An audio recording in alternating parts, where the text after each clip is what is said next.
आपका स्वागत है। मैं हूं प्रखर श्रीवास्तव। आज हम अपने इस खास कार्यक्रम में बांग्लादेश के उन हिंदुओं की बात करेंगे जिनके घर जलाए जा रहे हैं, जिनकी दुकानें लूटी जा रही हैं, जिनकी महिलाओं को लज्जित किया जा रहा है और उनके मंदिरों में मूर्तियां तोड़ी जा रही हैं। वो आस भरी नजरों से भारत की तरफ देख रहे हैं और यही वजह है कि प्रधानमंत्री नरेंद्र मोदी ने बांग्लादेश के नए अंतरिम प्रधानमंत्री मोहम्मद यूनुस को बधाई देने के साथ साथ एक बहुत महत्वपूर्ण सलाह भी दी। और पीएम मोदी की वो सलाह ये थी कि बांग्लादेश के नए अंतरिम प्रधानमंत्री वहां के प्रताड़ित हिंदुओं की सुरक्षा को सुनिश्चित करें। पीएम मोदी ने अपने बधाई संदेश में साफ साफ लिखा है कि हम उम्मीद करते हैं कि बांग्लादेश में जल्द ही सामान्य स्थिति बहाल हो जाएगी और हिंदुओं व अन्य सभी अल्पसंख्यक समुदायों की सुरक्षा सुनिश्चित होगी। सुना आपने, पीएम मोदी ने साफ साफ शब्दों में बांग्लादेश के अंतरिम प्रधानमंत्री मोहम्मद यूनुस को बता दिया कि हिंदुओं की सुरक्षा करना कितना जरूरी है। लेकिन यह तो मुद्दे का सिर्फ आधा पहलू है, क्योंकि दूसरा पहलू जुड़ा हुआ है कांग्रेस से, कांग्रेस के नेता राहुल गांधी से और प्रियंका गांधी से। हिंदुओं को हिंसक बताने वाले राहुल गांधी जब जब हिंदुओं पर अत्याचार की बात आती है तो चुप्पी साध लेते हैं। वो इस बार भी यही कर रहे हैं और यही हुआ। जब बांग्लादेश के हिंदुओं की बात आई तो राहुल गांधी ने एक बार फिर चुप्पी साध ली और इसका सबूत है राहुल गांधी का एक्स पर किया गया पोस्ट।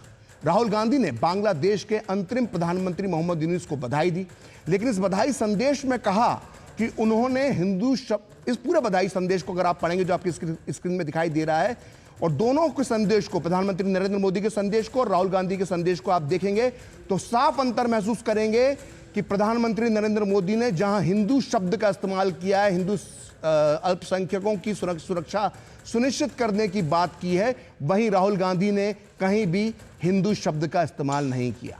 माना राहुल गांधी को हिंदू शब्द से एलर्जी है तो वो कम से कम अपने एक्स पोस्ट में बांग्लादेश के अल्पसंख्यक शब्द का इस्तेमाल तो कर ही सकते थे।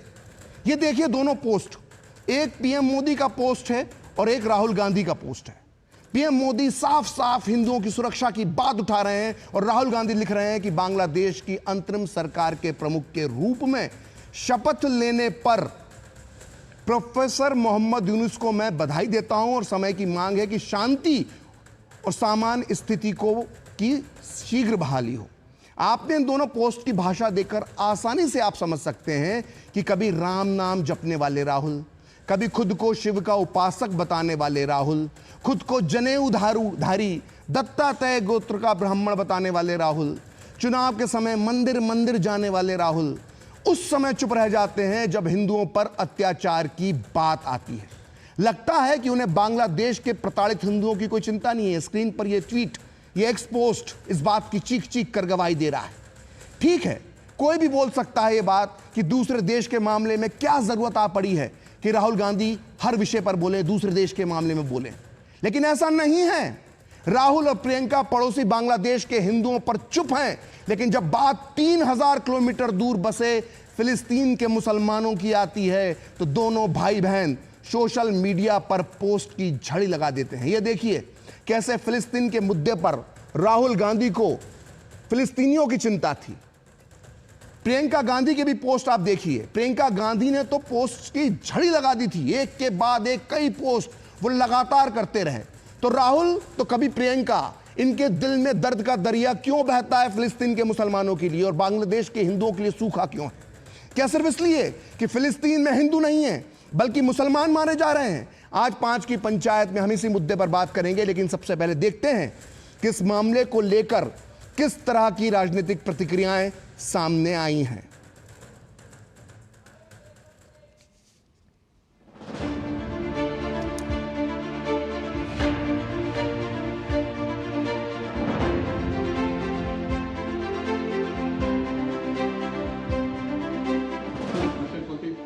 हमारा पहला काम कानूनी व्यवस्था को बहाल करना है। जब तक इस पर ध्यान नहीं दिया जाएगा हम स्थिति में और सुधार की दिशा में आगे नहीं बढ़ पाएंगे। प्रत्येक व्यक्ति की रक्षा करना हमारी जिम्मेदारी है। नफरत करने वाले लोकतंत्र के दुश्मन हैं।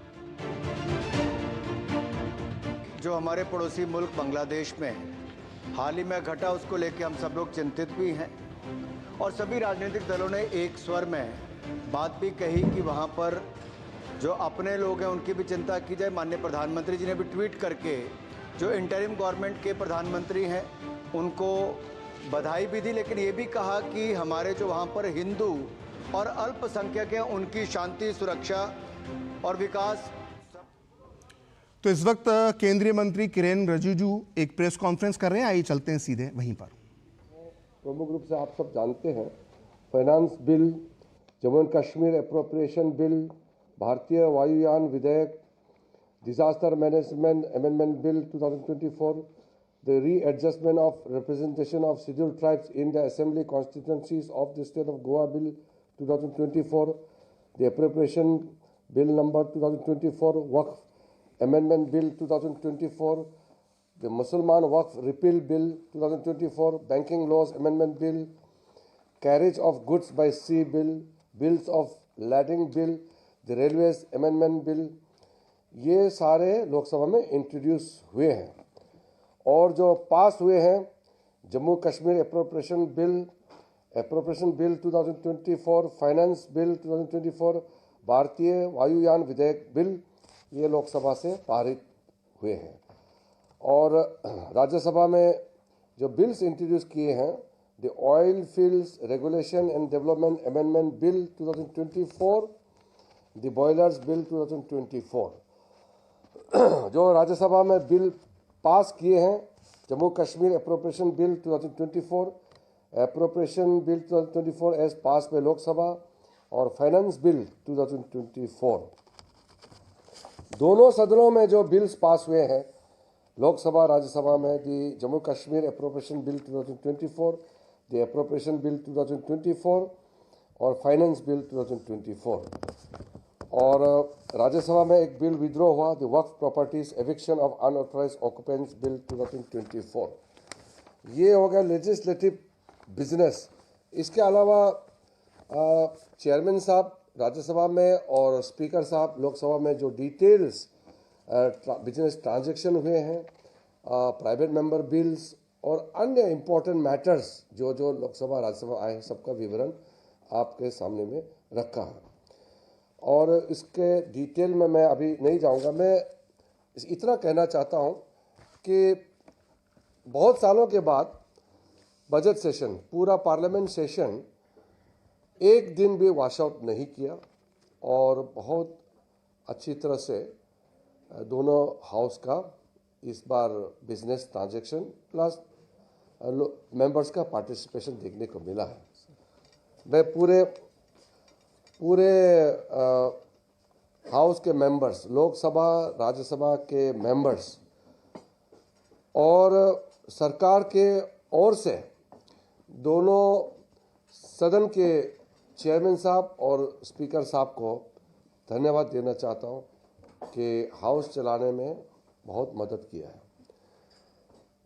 लोकसभा राज्यसभा सेक्रेटरीट में स्पीकर और चेयरमैन के साथ सेक्रेटरी जनरल राज्यसभा लोकसभा और पूरा स्टाफ ने जिस तरीके से सपोर्ट दिए हैं, कोई भी बिल्स और बाकी जितना भी हाउस का बिजनेस को ट्रांजैक्ट करने में एसजी से लेकर के नीचे लेवल तक का हर एक स्टाफ ने बहुत शानदार सहयोग दिया है। मुझे पार्लियामेंट को बहुत साल देखा है चलते हुए, लेकिन इतना अच्छा कोऑपरेशन जो एज ए पार्लियामेंट्री मिनिस्टर मुझे मिला है, मैं बहुत संतुष्ट हूँ। मेरा दोनों साथी अर्जुन मेघवाल जी और एल मुरुगन जी, हमारा टीम की ओर से हमारे पार्लियामेंट्री अफेयर्स मंत्रालय के सेक्रेटरी नरूला जी, हमारा एडिशनल सेक्रेटरी सत्यप्रकाश जी और पूरा टीम, हम लोग बहुत खुश हैं कि सरकार का जितना बिजनेस रखना था, जितना मैंडेटरी स्टेप्स जिसको करना मैंडेटरी है, सारा काम इस बार कर पाया है। और साथ साथ में पूरा मंत्रालय की ओर से मैं लोकसभा राज्यसभा के पूरे टीम को इतना स्मूथ कोऑपरेशन जो दिए हैं उसके लिए भी धन्यवाद देता हूँ। अंत में आदरणीय प्रधानमंत्री जी को विशेष रूप से अभिनंदन करना चाहता हूं कि प्रधानमंत्री जी का गाइडेंस और उनका लगातार हाउस में क्या चल रहा है वो पूरा हैंड्स ऑन पूरा इंफॉर्मेशंस रखते हैं और गाइडेंस जो देते रहते हैं। इसके वजह से सरकार का पक्ष और सरकार बिजनेस को पार्लियामेंट में रखने में हमको बहुत सुविधा मिला है। इसलिए आदरणीय प्रधानमंत्री जी को विशेष रूप से हम अभिनंदन करना चाहते हैं। इस बार मीडिया का बहुत अच्छा रोल रहा है।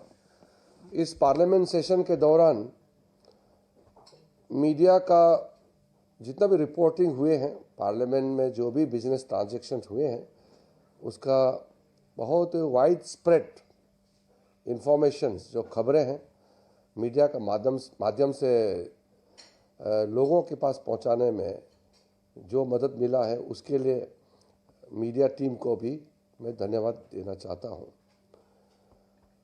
और जो बाकी पॉलिटिकल पार्टीज का विशेष रूप से इस बार पार्लियामेंट के अंदर में थोड़ा सा नोक झोंक होते हैं और इश्यूज को लेकर के डेमोक्रेसी में तो काफ़ी नॉइज तो होते ही है। मैं तो हमेशा कहता ही हूँ कि भारत का लोकतंत्र बहुत विशेष है और हमारा लोकतंत्र जो है वो दुनिया में सब लोग इसका चर्चा करते हैं। हमारा लोकतंत्र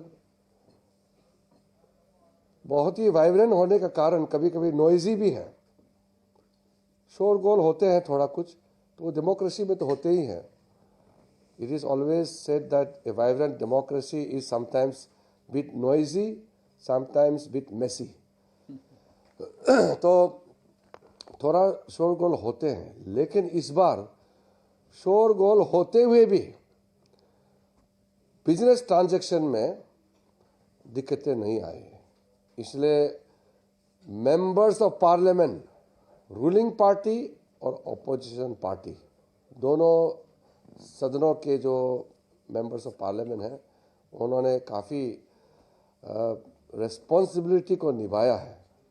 मुझे उम्मीद है कि भविष्य में जो आने वाला विंटर सेशन पार्लियामेंट होगा, शीतकालीन संसद का सत्र जब होगा, तो यही भावना, इसी स्पिरिट, जिस स्पिरिट के साथ आज लोकसभा राज्यसभा का अनिश्चितकाल के लिए स्थगन हुआ, फिर जब हम नए संसद बैठेंगे शीतकालीन के लिए और इसी भावना के साथ हम फिर मिलेंगे, मेरा ये उम्मीद है। मैं फिर से आप सब मीडिया बंधुओं को, ये एक पारंपरिक हमारा प्रेस वार्ता है, इसमें आए, इतना बरसात होने के बावजूद आप लोग आए, आप सबको बहुत बहुत धन्यवाद। प्रसन्न, मेरे ख्याल से सब खुश है। मुझे अभी कैबिनेट में जाना है। तो ये थे एक संसदीय कार्य मंत्री किरण रिजिजू, जो बता रहे थे कि जो 22 जुलाई से 9 अगस्त तक जो संसद सत्र चला दोनों सदनों का, उसमें क्या कार्य हुए और किस तरह की चर्चाएं हुई, कौन से बिल पास हुए। लेकिन फिलहाल हमें फिर से लौटना होगा हमारा खास कार्यक्रम 5 की पंचायत पर। और 5 की पंचायत का विषय बहुत गंभीर विषय है। ये विषय जुड़ा हुआ है दूसरे देश से, लेकिन दूसरे देश में रहने वाले बांग्लादेश के हिंदू जो हमारे भाई हैं, हमारे इस देश के हिस्सा हुआ करते थे कभी 1947 के पहले, वो हमसे बिछड़ गए और उनके ऊपर सत्ता परिवर्तन के बाद जिस तरह से उनके ऊपर अत्याचार हो रहे हैं, उनके घर जलाए जा रहे हैं, मंदिर में मूर्तियां तोड़ी जा रही हैं, गांव को रात में जागना पड़ता है, महिलाओं को लज्जित किया जा रहा है, ये एक बहुत बड़ा विषय है। आज प्रधानमंत्री नरेंद्र मोदी ने बांग्लादेश के अंतरिम प्रधानमंत्री जो बने मोहम्मद यूनुस को, उन्होंने एक बधाई देने के साथ साथ ये भी कहा कि हिंदुओं और अल्पसंख्यकों की जो सुरक्षा है बांग्लादेश में वो सुनिश्चित होना चाहिए।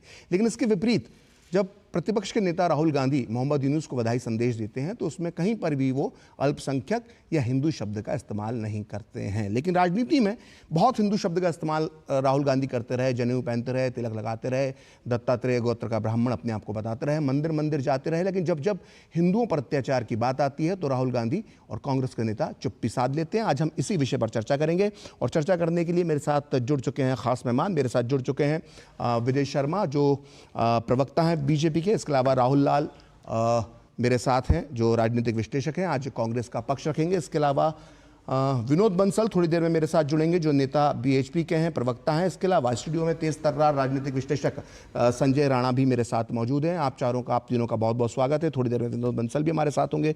शुरुआत विजय जी मैं आपसे करना चाहूँगा। राहुल गांधी ने जो ट्वीट किया, जो एक्स किया, उसमें उन्होंने कहीं भी हिंदू अल्पसंख्यक शब्द का इस्तेमाल नहीं किया और बीजेपी ने इस मुद्दे को उठा लिया और लगातार राहुल गांधी पर आरोप लगाए गए। लेकिन कांग्रेस के जो समर्थक है उनका ये कहना है कि आखिर बीजेपी से मुद्दा क्यों बना रही है? अगर विदेश नीति का ये मामला है तो अगर हिंदुओं की सुरक्षा का लेकर कोई विषय है तो उसे तो सरकार ही संबोधित करेगी, विपक्ष के नेता का काम थोड़ा है ये। ऐसा कांग्रेस को लोग कह रहे हैं। विजय जी। देखिए, राहुल गांधी जी की सच्चाई एक बार फिर देश के सामने आ गई जी। वो हमेशा जब भी कोई हिंदुत्व का मुद्दा होता है तो वो इस तरह से चुप्पी साध लेते हैं। आप मुझे बताइए, फलस्तीन का मुद्दा क्या था? वो भी सरकार का ही मुद्दा था। उस पर किस तरह से प्रियंका गांधी और इन्होंने ट्वीट किए और किस तरह से भाषा इन्होंने यूज की और फलस्तीनियों के लिए खड़े गए। तो क्या ये इंसान नहीं है क्या? देश का हिंदू जो है, विदेश का हिंदू जो है, कहीं का भी इंसान है, वो इंसान है पहले। तो वो कहीं भी जहाँ भी हिंदुत्व की बात आती है, हिंदू की बात आती है, तो वहाँ ये चुप हो जाते हैं, इनका मुंह सिल जाता है। तो इनका जो हिंदू विरोधी चेहरा है, सनातन विरोधी चेहरा है, वो समय समय पर वापस आता रहता है। किस तरह से उन्होंने हिंदुओं के बारे में अपशब्द अब तक कहे, तो अगर मैं गिनाने लग जाऊं तो ये मेरे ख्याल से डिबेट सारी उसी में समय निकल जाएगा। तो इनका जो है, मैं आपको 1 मिनट के लिए रोक रहा हूं। जो स्क्रीन पे इस वक्त जो चल रहा है, ये प्रियंका गांधी वाड्रा की वो सारे ट्वीट हैं जो उन्होंने गाजा और हमास और फिलिस्तीन की समस्याओं को लेकर लगातार किए, तो झड़ी लगा दी थी। जी विजय जी।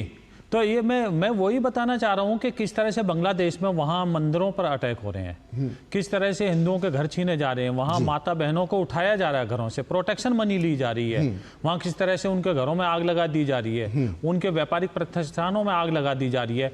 और राहुल गांधी जी जो आज एक LOP के नेता हैं, वो संवैधानिक पद पर बैठे हुए हैं।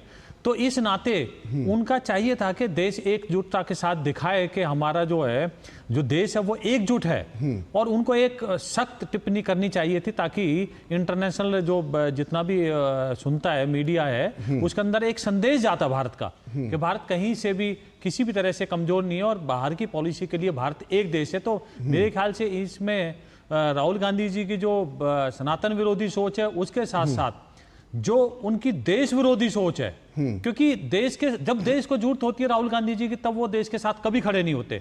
आपने देखा होगा जब डोकलाम में हुआ था 2017 में, तो किस तरह से वो चाइनीज एम्बेसडर के पास मिलने चले जाते हैं और उसके बाद में उसको डिस्क्लोज भी नहीं करते हैं। फिर शाम को चाइनीज जो एम्बेसडर है वो डिस्क्लोज करते हैं और फिर उनसे पूछा जाता है, मीडिया पूछती है तो कहते हैं मैं तो उनसे पूछने गया था। उनको देश की सरकार के ऊपर भरोसा नहीं है। उनको अगर भरोसा है तो विदेशी लोगों के ऊपर है। तो वो कोई भी देश को कमजोर करने का कोई भी मौका होता है तो उसको चूकने नहीं देते हैं। तो मेरे ख्याल से ये कांग्रेस पार्टी को इसमें माफी मांगनी चाहिए और देश को मजबूत करने वाले अब तो सुधर जाना चाहिए। 3 इलेक्शन वो आज तक हार चुके हैं लगातार राहुल गांधी जी के नेतृत्व में, लेकिन उनको अभी भी किसी तरह की ना तो उन्होंने इससे सबक लिया है और ना कोई शिक्षा ली है। ठीक, राहुल लाल जी, आरोप बड़ा गंभीर है और जो बात कहेगी फिलिस्तीन के मुसलमानों के लिए राहुल गांधी और प्रियंका गांधी को दर्द उठता है, लेकिन पड़ोस में जो बांग्लादेश के हिंदुओं के साथ हो रहा है उस पर चुप्पी साध कर बैठ जाते हैं। क्या दिक्कत है? क्या राहुल गांधी को हिंदुओं का पक्ष लेने से दिक्कत है, या राहुल गांधी को लगता है कि वो हिंदुओं का पक्ष लेंगे तो उनके वोट बैंक पे फर्क पड़ेगा? क्या ये मुस्लिम तुष्टीकरण की राजनीति है? राहुल लाल जी। प्रखर जी, कहीं से भी ये मुस्लिम तुष्टीकरण की राजनीति नहीं है। राहुल गांधी सीधे सीधे राष्ट्रवाद की राजनीति कर रहे हैं, जहां पे भारत सर्वोपरि, भारत की नीति सर्वोपरि, उसको लेके बात कर रहे हैं। सर्वदलीय बैठक में राहुल गांधी ने स्पष्ट कर दिया था कि कांग्रेस पार्टी सत्तारूढ़ पार्टी के साथ बिल्कुल एक साथ चट्टान के साथ खड़ी है। तो उसमें पूरा एकाकार वाला भावना है। तो वो स्थिति, और देखिए तमाम जो कांग्रेस के कई वरिष्ठ नेताओं के आप बयान भी आप देखेंगे, जो सांसद हैं, अब वो नहीं कि जो आज के समय में कांग्रेस में किसी पद को नहीं संभाल रहे, चाहे वो कीर्ति पी चिदम्बरम हो, उनके बयान को देखिए, उन्होंने भी जो है कि वहां पे अल्पसंख्यकों को लेकर चिंता व्यक्त किया है उन्होंने, और कि वहां पे शांति की स्थिति होनी चाहिए। और उन्होंने भी कहा है कि कांग्रेस पार्टी मजबूती के साथ केंद्र सरकार के साथ खड़ी है। इस मामले को वो राजनीति का विषय नहीं बनाना चाह रहे हैं। तो दूसरा भी जो प्रमुख मनीष तिवारी जी का भी बयान देखिए, उन्होंने भी बयान दिया और राहुल गांधी ने सर्वदलीय बैठक में बयान दिया था। अब आपने 2 ट्वीट दिखाए प्रखर जी, अभी स्क्रीन पे देखा कि माननीय प्रधानमंत्री जी का ट्वीट जो मोहम्मद यूनुस को बधाई देते हुए था, और राहुल गांधी का ट्वीट, और उसमें यह कहा गया कि भाई उन्होंने तो, प्रधानमंत्री जी ने हिंदुओं को स्पेसिफिक कोट किया, राहुल गांधी ने नहीं किया। लेकिन जब राहुल गांधी अंतिम वाक्य में ट्वीट में लिख रहे हैं कि वहां पे जल्द से जल्द शांति व्यवस्था बनाइए, स्थिति को कंट्रोल नहीं तो कीजिए। उसमें हिंदू शब्द या अल्पसंख्यक शब्द लिखने में दिक्कत क्या थी? नहीं, मैं कह रहा हूँ कि इसका मीनिंग क्या होगा? अच्छा। अगर वहां पर शांति बनेगी, वहां का लॉ एंड ऑर्डर सही होगा, व्यवस्थित होगा, तो स्पष्टता उसमें वहां के अल्पसंख्यकों की भी सुरक्षा की बात होगी। अब इसमें राहुल लाल जी दिक्कत क्या है? दिक्कत वाली बात यह है, भारतीय जनता पार्टी परेशान है क्योंकि भारतीय जनता पार्टी का इस बार जो है कि उनको बहुत मजबूत विपक्ष से सामना हुआ है इस बजट सत्र में। असल में राहुल लाल जी ने बजट सत्र में खुल के कह दिया था कि भारतीय जनता पार्टी का हिंदुओं के सरोकार से कोई मतलब नहीं है। ठीक है, तो उसको इन्होंने सनातन विरोधी के रूप में प्रस्तुत किया था कि उसी कारण ठीक राहुल लाल जी आपने अपनी बात कह दी। मैं एक बात कहता हूं कि आपने कहा कि ट्वीट में उन्होंने शांति बहाली की अपील करी। अगर मैं प्रियंका गांधी के ट्वीट निकालूं जो 2024 के चुनाव के दौरान उन्होंने हमास और फिलिस्तीन के मुद्दे पर और गाजा के मुसलमानों की सुरक्षा को लेकर जो किए थे, अगर उन सारे ट्वीट को अगर एक साथ कॉपी पेस्ट करना शुरू कर दिया जाए, एक वर्ड फाइल बनाई जाए, उस पर Ctrl+P दबाकर उसके प्रिंटर से उसके प्रिंट आउट निकाले जाएं, तो प्रिंटर में जितने कागज होंगे ना, वो सारे कागज खत्म हो जाएंगे। इतनी पोथियां लिख डाली थी प्रियंका गांधी ने। और आप कहते हैं राष्ट्रवाद की बात। तो जब अगर आपको मालूम होगा, अगर आपने इतिहास का अध्ययन कर रखा होगा, कि ये बांग्लादेश के हिंदुओं की समस्या आज की समस्या नहीं है। 1948 से लेकर 1950 के बीच में भी बांग्लादेश में बहुत बुरी तरह से हिंदुओं को प्रताड़ित किया गया था। तब उस वक्त विपक्ष में नेता जो थे श्यामा प्रसाद मुखर्जी हुआ करते थे, जो हालांकि वो कांग्रेस नेहरू मंत्रिमंडल की सरकार में थे लेकिन हिंदू महासभा के नेता थे, और एक केसी नियोगी हुआ करते थे उस समय सरकार के अंदर। इन दोनों ने लगातार ये बात उठाई, जबकि नेहरू जो है उस वक्त जो है हिंदुओं की चिंता करने में कोताही बरत रहे थे, तब ये दोनों नेता बार बार बोलते थे। उसके बाद आ जाइए 1971 पर। 1971 के युद्ध के पहले जो अत्याचार हो रहे थे, उस वक्त अटल बिहारी वाजपेयी जैसे विपक्ष के जो नेता थे वो लगातार हिंदुओं की आवाज उठा रहे थे। तो ये मतलब नहीं हो जाता कि आप विपक्ष के नेता हैं तो हिंदुओं की आवाज उठाना बंद कर देंगे। ये दलील किसी के गले नहीं उतरेगी। संजय राणा जी मुझे बताइए कि क्या वजह है कि जब भी हिंदू हित की बात जी, मैं खाली एक लाइन में कह दूं। देखिए, बीजेपी के लोग, अभी अनुराग ठाकुर ने भी सदन के भीतर भी इस मामले को उठाया, जो आपने सवाल पूछा, यहाँ पर विजय शर्मा जी ने भी बार बार उठा रहे हैं कि गजा के मामले पर बहुत सुपर एक्टिव हो रहे हैं, बांग्लादेश के मामले पर चुप्पी है। देखिए, सबसे महत्वपूर्ण चीज की गजा और बांग्लादेश की अगर तुलना कर रहे हैं विजय शर्मा और भारतीय जनता पार्टी के लोग, तो फिर तब तो इसका मतलब है कि वो तुलना इसलिए हो रही है। आपने 1 मिनट के लिए मांगा था, 10 सेकंड मांगे थे, आपकी बात को मैं जवाब दे देता हूं। गजा के लिए जो दिल में दर्द उठ रहा था उसकी वजह थी वायनाड। अब आप समझ लीजिए कि जो चुनाव का समय चल रहा था, तो जो गजा की बार बार बात करना, फिलिस्तीन के लिए आंसू बहाना, एक के बाद एक ट्वीट करना, आधे आधे पन्ने के ट्वीट करना, प्रियंका गांधी जो कार्य कर रही थी वो सिर्फ वायनाड की जनता को और वायनाड की जो मुस्लिम वोट बैंक है उसके तुष्टीकरण के लिए कर रही थी, ऐसा लोग कहते हैं और ऐसा समझ में भी आ रहा था। और बीइंग ए राजनीतिक विश्लेषक ये समझ आपको भी होना चाहिए। दूसरे राजनीतिक विश्लेषक संजय राणा मेरे साथ है। संजय जी, मुझे ये समझ में नहीं आता कि जब भी हिंदू हित की बात होती है तो ये कांग्रेस पार्टी के नेता शुतुरमुर्ग की तरह अपना मुंह क्यों छुपा लेते हैं? Prakhar ji, good evening to my fellow friends. देखिए, ऐसा है कि जब कांग्रेस पार्टी की अब चर्चा करते हैं तो कांग्रेस कभी हिंदू और हिंदू हित की चर्चा ही नहीं करती, उसके बारे में विचार ही नहीं करती। ये आज से नहीं है, ये आज़ादी के पहले से है। आपको ये पता हो, बंगाल में तकरीबन 5 लाख हिंदुओं की हत्या की गई थी कि नेहरू जी और चाहे हमारे राष्ट्रपिता जिनको महात्मा गांधी जी कुछ नहीं बोले थे, जहां पे वो सत्याग्रह के लिए बैठ गए, आंदोलन कर रहे थे। उसके बाद तरीकेवार से जब भी हिंदुओं पे हत्या होती है, अरे मान्यवर, अब राहुल जी आपको बीच में किसी ने नहीं रोका। संजय जी 1 मिनट जाइए, मसलन से 1 मिनट के लिए 30 सेकंड में राहुल लाल जी को समझाना चाहता हूं। राहुल लाल जी, ये आदत सुधार लीजिए। आप जब बोलते हैं तो बीच राहुल जी जब आप बोलते हैं बीच में कोई नहीं बोलता, ये आदत अपनी छोड़ लीजिए या फिर बहस में आना बंद कर दीजिए। आपको पूरा समय मिलता है, कोई दूसरा पैनलिस्ट बीच में नहीं बोलता है और आप दूसरों के बीच में बोलते हैं, गलत बात है। इस आदत को सुधार लीजिए। संजय जी बात कंप्लीट। राहुल गांधी की जब हम बात करते हैं भूल जाते हैं पुरानी बातों को। राहुल गांधी की जब बात करते हैं, किसी भी जगह किसी भी अगर मुस्लिम के छोटी से छोटी घटना हो जाती है तो कांग्रेस पार्टी और इनका जो सोशल मीडिया गैंग और राहुल गांधी पूरा परिवार के साथ ट्विटर पे एकदम सुनामी ला देता है। लेकिन जब इस घटना की हुई, मैं ढूंढ रहा हूं, मैं पिछले 3 दिन से 4 दिन से ट्विटर पे राहुल जी को ढूंढ रहा हूं कि राहुल जी के एक वक्तव्य तो आ जाए जो हिंदू वहां मारे जा रहे हैं। ये बताइए, बोलते हैं वहां का आंदोलन तक स्टूडेंट का, ठीक है, स्टूडेंट के आंदोलन में हिंदुओं की हत्या कैसे हो रही है? ये बताइए, स्टूडेंट के आंदोलन में मंदिरों क्यों तोड़ा जा रहा है? हिंदू स्टूडेंट के आंदोलन में बलात्कार क्यों हो रहे हैं, वो भी हिंदुओं के साथ?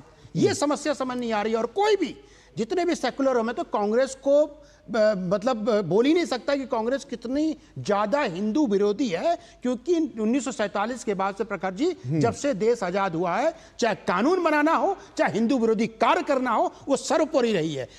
उसके बाद भी विपक्षी पार्टियों का कोई भी प्रवक्ता या नेता मुझे इस पर वक्तव्य देता हुआ नहीं दिख रहा है। भाई, गाजा पे अब मातम मनाने पहुंच गए थे क्या? गाजा में क्या आप रहते थे या हिंदुस्तान के मुसलमान रहते थे? हिंदुस्तान में हिंदू रहता है, मुसलमान रहता है। आप हिंदू जो बहुसंख्यक है देश में, उसके बारे में आप चर्चा करने में, उसके बारे में एक लाइन लिखने में आपको शर्म आ रही है। तो कि ये दर्शाता है कि आपकी सोच क्या है, ये दर्शाता है आप हिंदू विरोधी हैं। अब पता नहीं कहां से आपने एक बहुत अच्छा बोला, दत्तात्रेय गोत्र।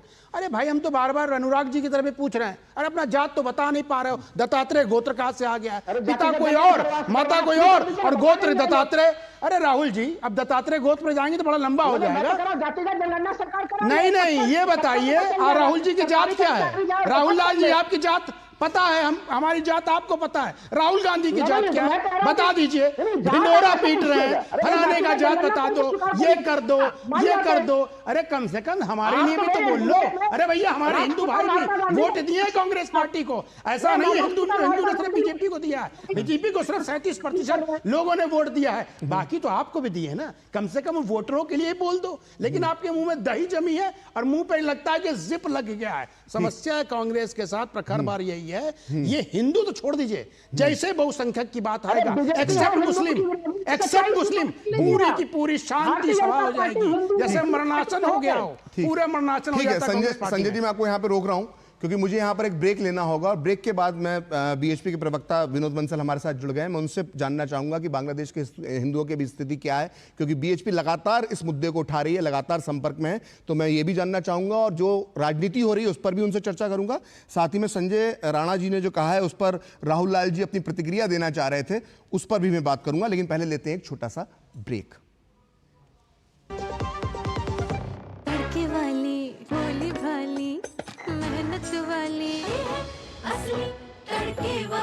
ये तो बड़ी समझदार, बड़ी होशियार, MDH के सही टेस्ट का असली टेस्ट, MDH जिंजगालिक टेस्ट। बात जब पीढ़ियों के लिए बनने वाले घर की हो तो जिम्मेदारी बड़ी हो जाती है। गैलेंट समझता है ये जिम्मेदारी। अब डबल M रिब्स के साथ गैलेंट एडवांस TMT रीबार, निर्माण का रियल हीरो।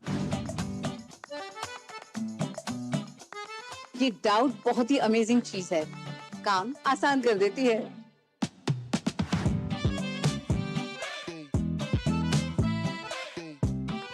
अब जिस पे भी डाउट है वो तो ऑटोमेटिकली आउट है। लेकिन मुथूट फाइनेंस से गोल्ड लोन लेते हुए कोई डाउट नहीं है, क्योंकि यहाँ है पूरी ट्रांसपेरेंसी, 100% भरोसा और सुरक्षा। तभी तो मुथूट फाइनेंस है भरोसा इंडिया का। मुथूट फाइनेंस, इंडिया का number 1 most trusted financial services brand. तो गोल्ड लोन लेने के लिए कॉल करें 1-800-313-1212। अब आया असली स्वाद। अब आया स्वाद। जब स्वाद के पड़े हो लाले तो MDH का चंकी चाट मसाला डालें। MDH का चंकी चाट मसाला। MDH। तो ब्रेक के बाद 5 की पंचायत में एक बार फिर आपका स्वागत है, और हम चर्चा कर रहे हैं बांग्लादेश के हिंदुओं की, जिनके ऊपर बहुत प्रताड़ना की जा रही है, और इस पर राजनीति भी शुरू हो गई, क्योंकि पीएम मोदी ने सीधे सीधे बांग्लादेश के प्रधानमंत्री को कह दिया है कि वो हिंदुओं की सुरक्षा को सुनिश्चित करें। लेकिन कांग्रेस अभी तक इस पर चुप्पी साधे हुए आरोप राहुल गांधी पर लग रहे हैं। लेकिन इस वक्त मैं बात करना चाहूंगा विनोद बंसल से, जो प्रवक्ता भी हैं, वरिष्ठ नेता भी हैं बीएचपी पे, और हिंदू हितों पर मुखर तरीके से अपनी बात रखते हैं। आपका बहुत बहुत स्वागत है विनोद जी। विनोद जी, मैं जानना चाहूंगा कि जब, क्योंकि लगातार हमको मालूम है बीएचपी का इतिहास, वो हिंदुओं की आवाज़ समय समय पर उठाती रही है, सड़कों पर वो लड़ाई लड़ती रही है हिंदू हितों को लेकर, और देश भर में जितने दुनिया भर में जितने हिंदू हैं उनकी भी समय समय पर आवाज़ उठाती रही है। लेकिन जब आप देखते हैं कि राजनीति में इस तरह से होता है कि बांग्लादेश के हिंदुओं को ऐसा छोड़ दिया जाता है, और जबकि गाज़ा के और मुसलमानों के लिए आंसू बहाए जाते हैं, all eyes on Gaza trend चलाया जाता है, लेकिन बांग्लादेश के हिंदू जैसा होना अपराध है। जब आप सब देखते हैं हिंदुत्वों पे कार्य करने वाले लोग, तो आपको कैसा महसूस होता है? प्रकाश जी, सबसे पहले तो आप सभी दर्शकों को बता दूं, अभी कुछ देर पहले ही हमारे विश्व हिंदू परिषद का जो टॉप लेवल डेलीगेशन है केंद्रीय गृह मंत्री माननीय अमित शाह जी से मिलकर आया है। इसी बांग्लादेश वाली विषय को लेकर के मैं चाहूंगा कि आप चाहें तो उसको ब्रेकिंग न्यूज चला सकते हैं। और हमने काफी लंबी बातचीत करने के बाद में हमारे माननीय अध्यक्ष श्री आलोक कुमार जी और महामंत्री श्री अपने बदनलाल बागड़ा जी दोनों ने उनसे चर्चा की है। और बांग्लादेश की जो स्थिति है, इसके अलावा जो भारत में जो हिंदू समाज के अंदर जो व्याप्त जो चिंता और रोष का वातावरण जो बन रहा है, उसको लेकर के उन माननीय गृह मंत्री को अवगत कराया और ये निवेदन किया है कि आप शीघ्र कुछ ऐसे कठोर कदम उठाइए जिससे वहाँ के हिंदुओं की सुरक्षा सुनिश्चित हो सके। इसमें भारतीय मूल के कुछ लोग, वो बच्चे वहाँ पर बचे हुए उनका भी और शेष हिंदुओं का भी और बाकी अल्पसंख्यकों का भी। मैं कहना चाहता हूँ, देखिए इस विषय पर राजनीति जहाँ पर नहीं होनी चाहिए वहां पर राजनीति करने की कोशिश हमारे कुछ राजनीतिक दल कर रहे हैं, बेहद दुर्भाग्यपूर्ण है। मैं और एक बात ये कहना चाहता हूँ, देखिए कि न सिर्फ राजनीति और ये जो उनका जो स्थिति है, जो जिहादी तुष्टीकरण की जो नीति है सरकारों की, मतलब विपक्ष की, वो तो सब जानते हैं और उनसे कोई उम्मीद हमें है भी नहीं। कभी आप ये सोचा कभी राहुल गांधी को ट्वीट करेंगे या जो टीपू है वो ट्वीट करेंगे या कोई वो वैसी कोई डेलीगेशन लेकर के गृह मंत्री से मिलेंगे या कोई हिंदुओं की आवाज को बुलंद करेंगे, वो तो असंभव है देश के अंदर। लेकिन इतना जरूर कह सकता हूँ कि कम से कम जो है ना, उनको वो अपनी मानसिकता, जो ओछी मानसिकता है, जैसे जो खुर्शीद की जो खुजली कल मची थी परसों, वो बड़ी खतरनाक है। आप देखिए कि और दूसरी बात ये कि जिस तरह से गाजे का बाजा बजा करके ये सड़कों पर नाच रहे थे और उसका झंडा, हमास का झंडा लेकर के लहरा रहे थे, ये जो देश का प्रत्येक नागरिक इसको अच्छी तरह से समझ रहा है। प्रखर जी बिल्कुल, प्रखर जी, लोग इस बात को भी जान रहे हैं कि आखिरकार ये कौन सी मानसिकता है कि हम आतंकवादियों के समर्थन में और उनके मानवाधिकारों की रक्षा के लिए तो माननीय सर्वोच्च न्यायालय को 3 बजे तक जगाएंगे, लेकिन हिंदुओं की रक्षा की जब बात आएगी, चाहे वो भारतीय हिंदू हो या भारत के पड़ोसी हिंदू, आप देखिए 1950 में नेहरू लियाकत समझौते के अंतर्गत कहा था भारत सरकार ने कि हाँ, हम जो भारत, बांग्लादेश और पाकिस्तान में बसे हुए हिंदुओं की सुरक्षा सुनिश्चित करेंगे, अल्पसंख्यकों की रक्षा करेंगे। बिल्कुल बिल्कुल विनोद जी, मैं आपको यहाँ पे इसलिए रोक रहा हूँ, आपके वीडियो में थोड़ी सी समस्या आ रही है, शायद जो बारिश का मौसम है दिल्ली में, उसकी वजह से आपका फ्रेम फ्रीज हो रहा है। कोशिश कीजिए वो ठीक हो जाए। तो राहुल लाल जी, आपने सारी बातें सुन ली और ब्रेक से पहले आप संजय राणा जी की बात का जवाब देना चाह रहे थे। अब विनोद जी ने भी बता दिया है कि कांग्रेस का किस तरह से रुक रहा है, नेहरू लियाकत पैक्ट का भी जिक्र छेड़ दिया है। तो ये क्या है, कब आपको लगता है कि अगर मान लीजिए गाजा के मुसलमानों की चिंता करते हैं तो चलिए ठीक है, हर जगह की चिंता कर रहे हैं, ठीक है, सही बात है। उसके बाद बांग्लादेश के हिंदुओं को भूल जाते हैं, चलिए ठीक है। मेरा सवाल ये है कि अगर राहुल गांधी को अंतर्राष्ट्रीय मानवाधिकारों की इतनी ही चिंता है, दुनिया भर में किसी भी जगह पर इंसानियत के साथ बुरा होता है, जैसा कि आप कह रहे हैं कि गाजा का इसलिए वो जिक्र करते हैं, अगर उन्हें किसी भी दुनिया में इंसानियत पर होने वाले हमले का इतना जिक्र करते हैं, तो कभी चीन में जो उइगर मुसलमानों के साथ बुरा होता है, जो अत्याचार होता है, उस पर किसी कांग्रेस के नेता की जुबान क्यों नहीं खुलती है? अत्याचार तो उन पे भी हो रहा है, या इसलिए कि चीन के साथ कोई डील है कांग्रेस की? चीन के साथ कांग्रेस की तो डील नहीं है, हमें तो लग रहा है चीन के साथ भारतीय जनता पार्टी का डील बड़ा पुराना है। जब भारतीय जनता पार्टी सत्ता पक्ष में होती है तब भी जो है कि Bharatiya Janata party as a संगठन चीन के साथ उनके तमाम संबंध हैं। अब 2009 से लेकर अब तक मैं उस डिबेट में नहीं जाऊंगा, लेकिन जो कई बड़े बड़े मुद्दे यहाँ पे अभी उठाए गए, सबसे पहला चीज तो संजय राणा जी ने आज इस डिबेट में महात्मा गांधी जी तक को शामिल कर लिया। ये बड़ी दुखद स्थिति है कि राष्ट्रपिता को भी जो है कि डिबेट में घसीटा जा रहा है। नंबर 2 कि देखिए, जो तुलना मैं उस समय पूरा नहीं कर सका था बात कि गाजा के मामले को और बांग्लादेश के मामले को, देखिए एक तरह से हमें समझना पड़ेगा कि हमारे हित क्या है। बांग्लादेश एक तरह से भारत का बिल्कुल पड़ोसी देश है। यहाँ पे नहीं लग रहा कांग्रेस पार्टी को इसको किसी भी तरह से राजनीति का हिस्सा बनाना चाहिए। सत्तारूढ़ पार्टी जो चीज कह रही है उसके साथ कांग्रेस मजबूती के साथ खड़ी है, ये सर्वदलीय बैठक में कांग्रेस ने बिल्कुल स्पष्ट कर दिया है। तो ऐसे स्थिति में फिर अब कांग्रेस के ऊपर आरोप लगाना, कांग्रेस तो कहीं से भी इसमें राजनीति करने का प्रयास ही नहीं कर रही है। तो आपको लगता है कि क्या बांग्लादेश के हिंदुओं के मुद्दे पर बोलना चाहिए कि नहीं बोलना चाहिए कांग्रेस को? बिल्कुल, मैंने आपको उदाहरण दिया कि कई कांग्रेस के वरिष्ठ नेताओं ने बोला है, जो वर्तमान में राहुल गांधी और प्रियंका गांधी से वरिष्ठ में किसी को नहीं मानता हूं मैं। सोनिया गांधी, राहुल गांधी, प्रियंका गांधी, यही कांग्रेस चलाते हैं, सब जानते हैं। मत बोलिएगा कौन अध्यक्ष कौन क्या है, हम सब जानते हैं। देखिए, आप भी समझते हैं, मैं भी समझता हूं। इन तीनों को नहीं बोलना चाहिए क्या बांग्लादेश के हिंदुओं को? देखिए, नहीं, वार्ड क्रमांक 62 के किसी प्रकोष्ठ का अध्यक्ष टाइप कोई पद वाला कांग्रेस वाला बांग्लादेश के हिंदुओं की चिंता जताया तो राष्ट्रीय चैनल पर मैं उसकी बात नहीं करूंगा। आप बताइए, राहुल गांधी, प्रियंका गांधी, सोनिया गांधी, किसी का बयान, ट्वीट, पोस्ट, फेसबुक, इंस्टाग्राम, कहीं कुछ आया क्या बांग्लादेश के हिंदुओं पर? इसकी बात कीजिए। ये लोकल टाइप किसी नेता का मेरे को हवाला मत दीजिएगा यहाँ पर। प्रखर जी नहीं, मैं इसी चीज को तो कह रहा हूँ कि इसको वो पॉलिटिसाइज नहीं करना चाह रहे हैं। देखिए बीजेपी की स्थिति देखिए, क्यों नहीं करना चाह रहे? जब सीधे सीधे कांग्रेस आला कमान की तरफ से राहुल गांधी नेता प्रतिपक्ष भी कहा। अच्छा, सुनिए वो आप इस मुद्दे को नहीं उठाना चाह रहे और राहुल गांधी राहुल जी प्लीज मुझे बोलने दीजिए। राहुल जी प्लीज कृपया मुझे बोलने दीजिए। राहुल जी, आप ये कह रहे हैं कि हम इस मुद्दे को नहीं उठाना चाहते हैं, राहुल, प्रियंका और सोनिया जी भी नहीं कर रहे हैं। क्या नेहरू जी की सलाह मानेंगे आप लोग? चाचा नेहरू, देश के प्रथम प्रधानमंत्री चाचा नेहरू, पंडित नेहरू, जवाहरलाल नेहरू की सलाह मानेंगे? चलिए, मानना चाहिए। एक मिनट, अब 1 मिनट रुक जाइए। असल में क्या होता है कि हर कांग्रेसी जो है वो पंडित जवाहरलाल नेहरू का जो एक भाषण है, ट्रिस्ट विद डेस्टिनी, जो उन्होंने 14 और 15 अगस्त की दरमियानी रात भारत की आजादी के मौके पर दिया था, उसको खूब रटते हैं, उसको खूब सुनाते हैं। आधी रात को आजादी से मिलन, आधी रात को भारत का मिलन, जाने क्या क्या उसके अंदर दार्शनिक बातें। बहुत अच्छा भाषण था, लेकिन वो भाषण सिर्फ इतनी 4 लाइनों तक सीमित नहीं था राहुल लाल जी, और ये बाकी कांग्रेसियों को भी मालूम होना चाहिए। इस भाषण में 45 मिनट में पंडित जवाहरलाल नेहरू कई और मुद्दों पर भी बोले थे, और उन्हीं एक मुद्दा था, वो मुद्दा जो पाकिस्तान, यानी पश्चिमी पाकिस्तान जो वर्तमान पाकिस्तान है और पूर्वी पाकिस्तान जो वर्तमान बांग्लादेश है, वहां पर रह गए हिंदुओं के लिए उन्होंने क्या बोला था, यह हर कांग्रेसी को सुनना चाहिए पंडित जवाहरलाल नेहरू के शब्दों में, जिसे मैं यहां पर दोहरा रहा हूं।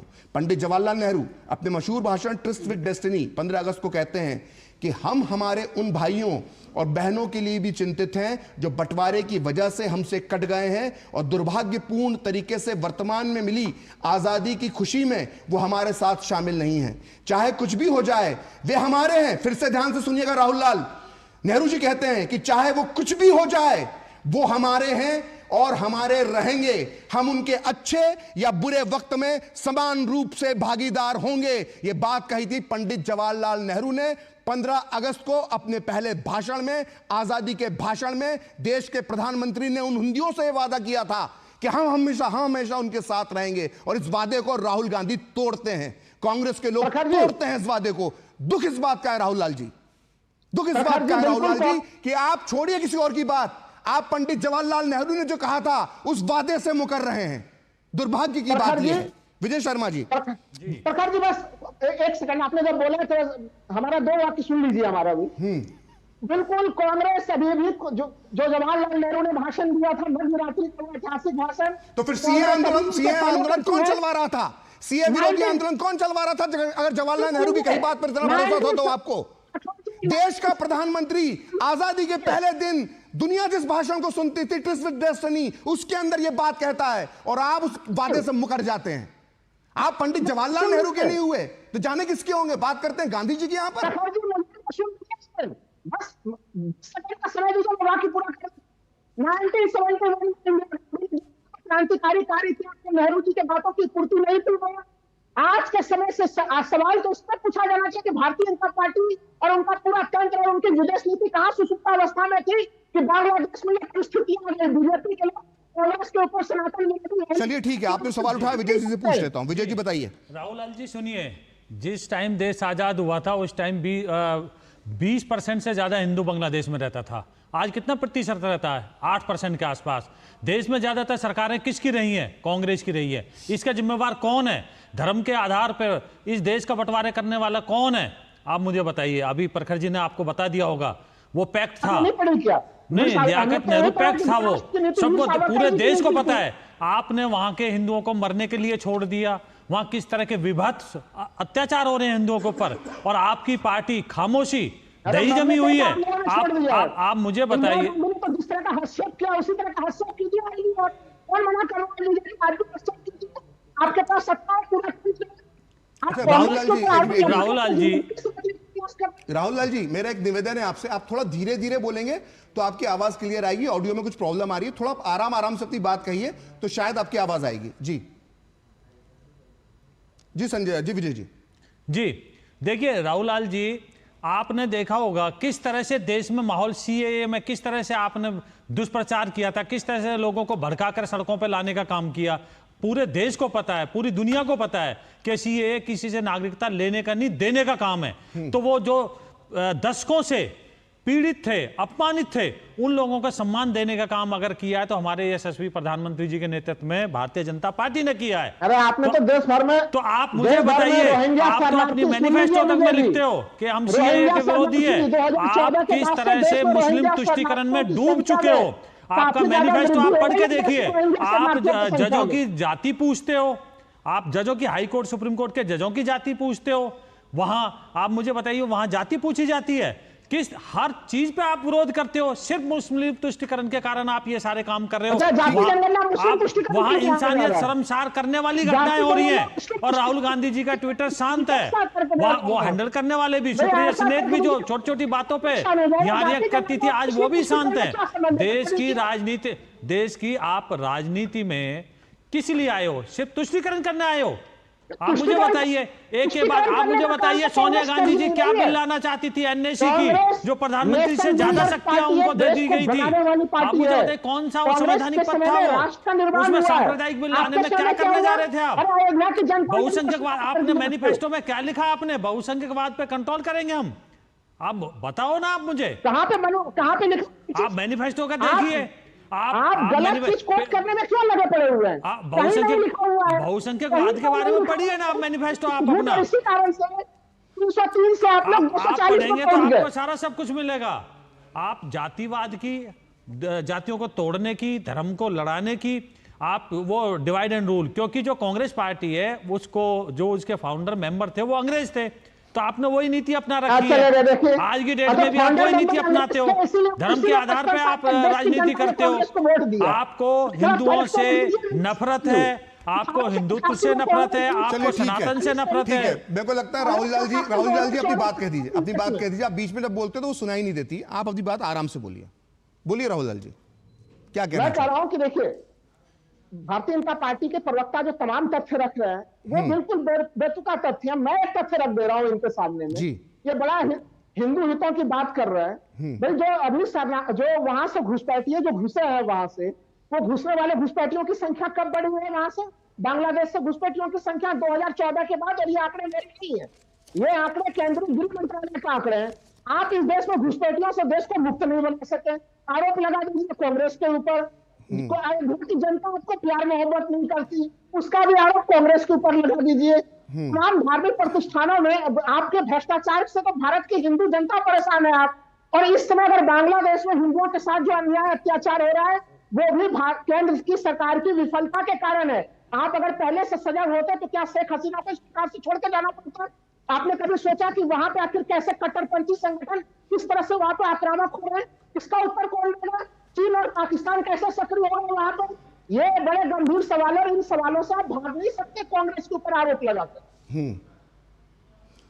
संजय राणा जी, चलिए आप बोलिए, ये बताइए कि ये तो ठीक है, मेरे को एक रहस्य जानना है जिसका जवाब राहुल लाल नहीं दे रहे थे। वो रहस्य ये है कि आखिर फिलिस्तीन के मुसलमानों की इतनी चिंता होती है लेकिन चीन के उइगर मुसलमानों की चिंता नहीं होती है। ये कहानी क्या है? ये क्या चल क्या रहा है कांग्रेस के अंदर? ये वायनाड में जो चुनाव चल रहे थे उसका है या ये फिर वायनाड में चुनाव होने वाले उसकी ये वो वजह है? देखिए, वायनाड भी है और मुस्लिम प्रेम भी है। और देखिए, चाइना पे इसलिए प्रश्न चिन्ह नहीं उठा सकते कि राहुल बाबा ने तो खुद ही बैठ के चाइनीज के साथ पैक्ट साइन किया था ना। वो आज तक सामूहिक नहीं हुआ है, किसी को पता नहीं चला। अरे फिर आप बोले, अरे बीच में सब्र कर लो, पानी नहीं पियो, बिल्कुल चिल्लम चिल्ली। क्या भाई इतना व्याकुल भारत का? हम राहुल गांधी बोलते हैं तो राहुल आप उछलने लगते हैं। इतनी क्या तकलीफ हो जाती है? 2 मिनट सुनिए। आपने बड़ी अच्छी बात बोली, बोले गांधी जी को क्यों बोल दिया? चलो भैया नेहरू जी को बोल देते हैं।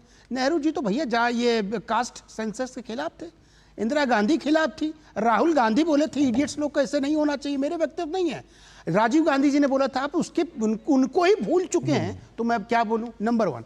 नंबर 2, जब चर्चा होती है कि नेहरू जी और कांग्रेस और राहुल गांधी, भैया ईस्ट जो पाकिस्तान में मुसलमान हिंदुस्तान से जा रहे थे, नेहरू जी बड़े रो रहे थे, आप मत जाइए। मैं नहीं बोल रहा हूं, पढ़ लो जाके। और ईस्ट पाकिस्तान में यानी आज का बांग्लादेश में हिंदुओं का कत्लेआम हो रहा था तो मुंह छुपा के मुंह घुमा के बैठ गए थे। तो प्रश्न चिन्ह तो उठाएंगे ना मान्यवर, प्रश्न चिन्ह उठाए जाएंगे और क्यों नहीं उठाना चाहिए। हमारे भाई बहनों के साथ आपने जो बात की उसका मैं जवाब दे दूं। हाँ ठीक है आप जल्दी से बताइए, जल्दी से बताओ। ठीक है राहुल लाल जी बोलिए।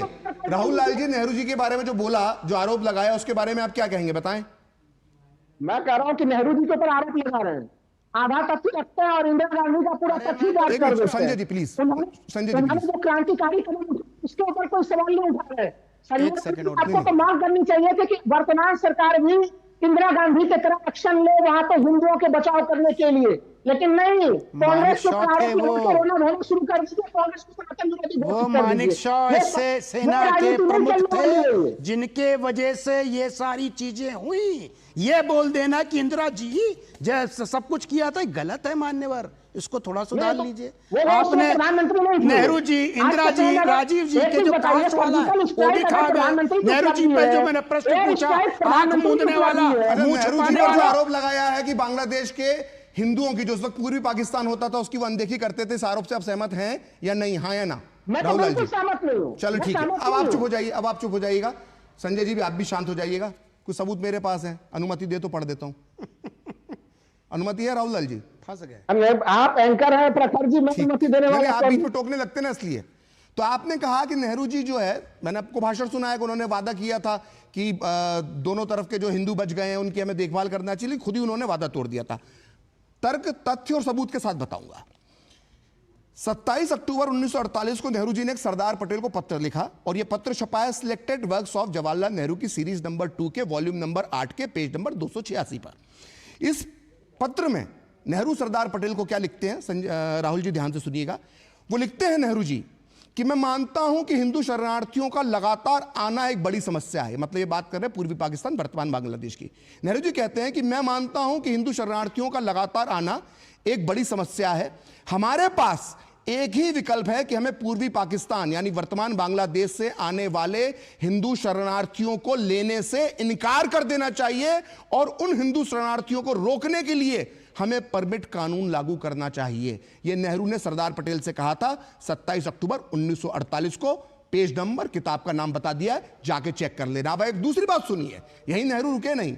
जब 1950 में, मैं दर्शकों की जानकारी के लिए बता दूं कि 1950 में फरवरी के महीने में जब बांग्लादेश, जो वर्तमान बांग्लादेश है, पूर्वी पाकिस्तान उस वक्त उसे कहा जाता था, जब हजारों लाखों हिंदुओं की हत्या हुई और वो भाग भाग कर भारत आने लगे, तो उस बहस के दौरान 23 फरवरी 1950 को लोकसभा में पंडित जवाहरलाल नेहरू ने कहा कि हिंदू शरणार्थी अपने ऊपर होने वाले अत्याचारों को बड़ा चढ़ाकर बता रहे हैं। और यही बात कांग्रेस का इकोसिस्टम कहता है कि देखिए बांग्लादेश में जो हिंदुओं पर अत्याचार हो रहा है उसको बड़ा चढ़ाकर बताया जा रहा है। यही बात नेहरू ने कही थी कि हिंदू लोग अपने ऊपर हुए अत्याचार को बड़ा चढ़ाकर बता रहे हैं। लेकिन यही बात खत्म नहीं होती है राहुल लाल।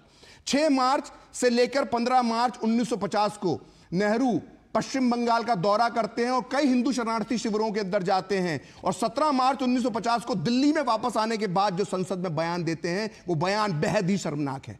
वो बयान ध्यान से सुनिएगा। पंडित जवाहरलाल नेहरू ने कहा, क्योंकि वो वहां पर एक राणा घाट नाम के एक शरणार्थी शिविर में रहकर देख कर आए थे हिंदुओं पर, उसके बारे में पंडित जवाहरलाल नेहरू ने 17 मार्च 1950 को संसद में कहा कि मैं परसों राणा घाट के शरणार्थी कैंप में गया था। वहां मैंने देखा कि कई हिंदू शरणार्थी अपने साथ काफी मात्रा में सामान लेकर आए हैं, जैसे बर्तन, बिस्तर और सूटकेस। जाहिर है इन लोगों को पूर्वी पाकिस्तान से सामान लाने की छूट दी गई है। मैंने देखा है कि कैंप में कुछ महिलाओं ने सोने की चूड़ियां भी पहन रखी थीं, 1-2 महिलाओं के तो गले में हार भी था।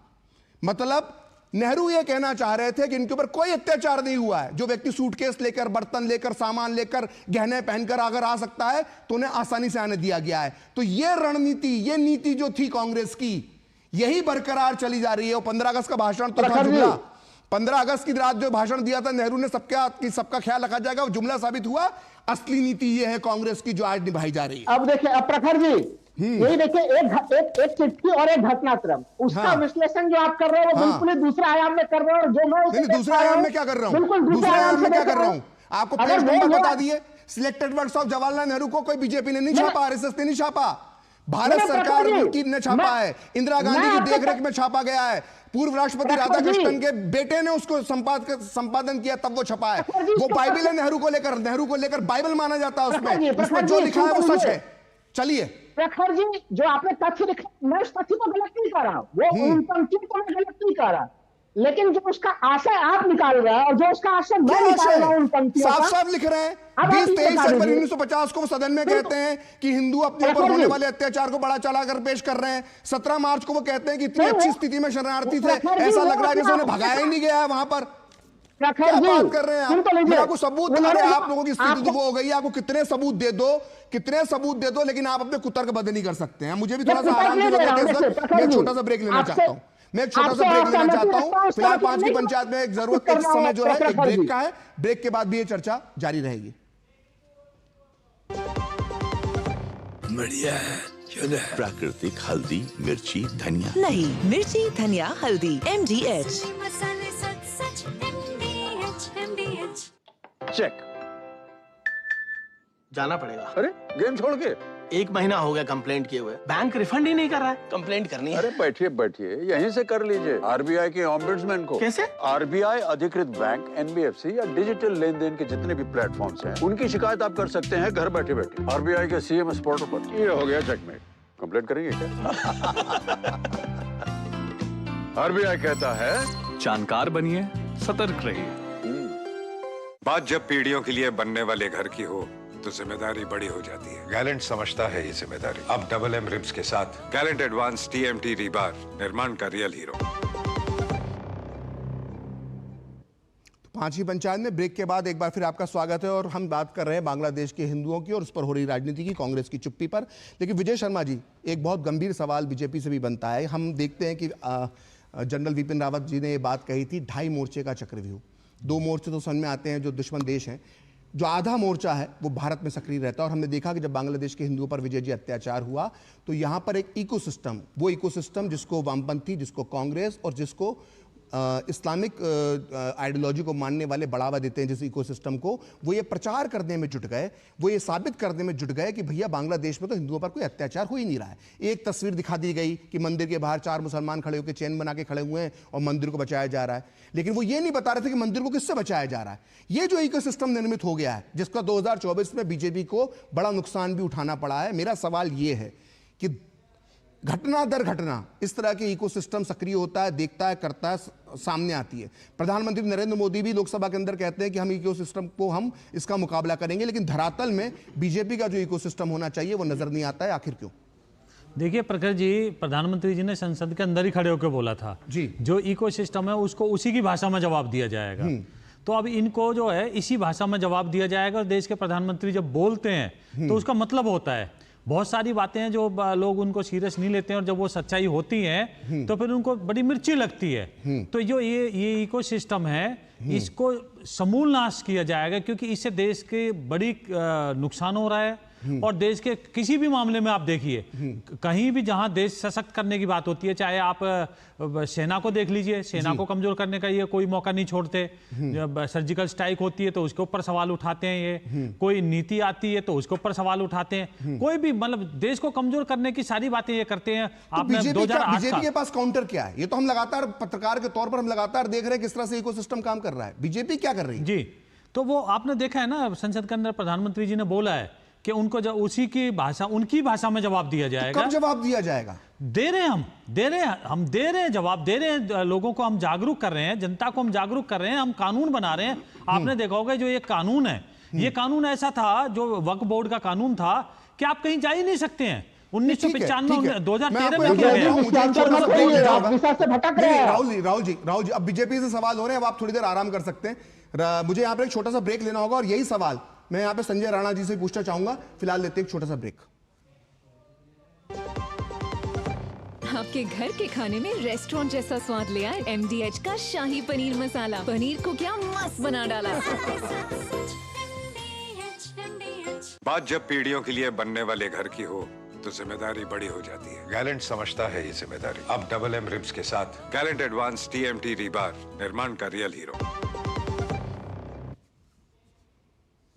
तो ब्रेक के बाद एक बार फिर आपको स्वागत है और हम चर्चा कर रहे हैं बांग्लादेश के हिंदुओं पर जिन पर प्रताड़ना की जा रही है। और बात निकलते निकलते संजय जी ब्रेक से पहले जो आ गई वो आ गई इकोसिस्टम पे। एक तरफ वामपंथी कांग्रेस और इस्लामिक सोच वालों का एक इकोसिस्टम है जो किस तरह से नैरेटिव फैलाता है, दूसरी तरफ बीजेपी की हम बात करते हैं। तो इस इकोसिस्टम की लड़ाई, इस नैरेटिव की लड़ाई में बीजेपी क्यों पिछड़ती जा रही है? क्या 2024 के चुनावी जो एक सीटें कम हुई है, क्या उससे भी सबक नहीं लिया है? अब बिल्कुल, अगर प्रखर जी अगर इसका विवरण किया जाए और इसका वो किया जाए, एनालिसिस किया जाए, तो भारतीय जनता पार्टी बहुत ज्यादा पिछड़ चुकी है नैरेटिव सेट करने में। नो डाउट, पहले 1.5 साल 2 साल पहले Bharatiya Janata party narrative set करती थी, लोग उसको काउंटर करते थे। लेकिन आज के जमाने में, आज के दिन में अगर पूछा जाए तो Bharatiya Janata party second number पे यानी नैरेटिव का जवाब दे रही है। उसका कारण है, देखिए, कोई भी नरेशन सेट करने के लिए आपको इकोसिस्टम डेवलप करना पड़ता है, जो पिछले 50 सालों में कांग्रेस पार्टी ने किया है। और कांग्रेस पार्टी जो डेवलप करती है उसके सहयोग भी करती है, उसके साथ भी खड़ी होती है।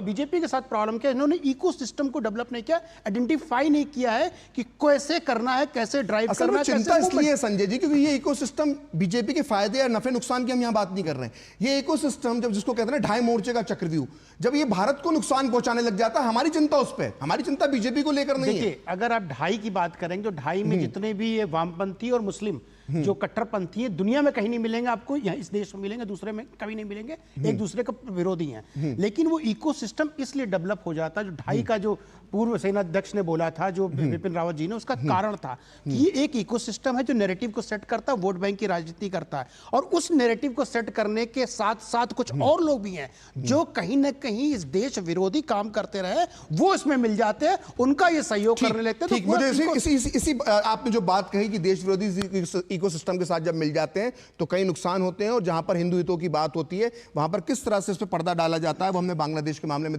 देख लिया। आप तीनों मेहमान पांचवी पंचायत में हमारे साथ जुड़े, बहुत बहुत धन्यवाद। तो फिलहाल डीडी न्यूज में इतना ही, आप देखते रहिए डीडी न्यूज।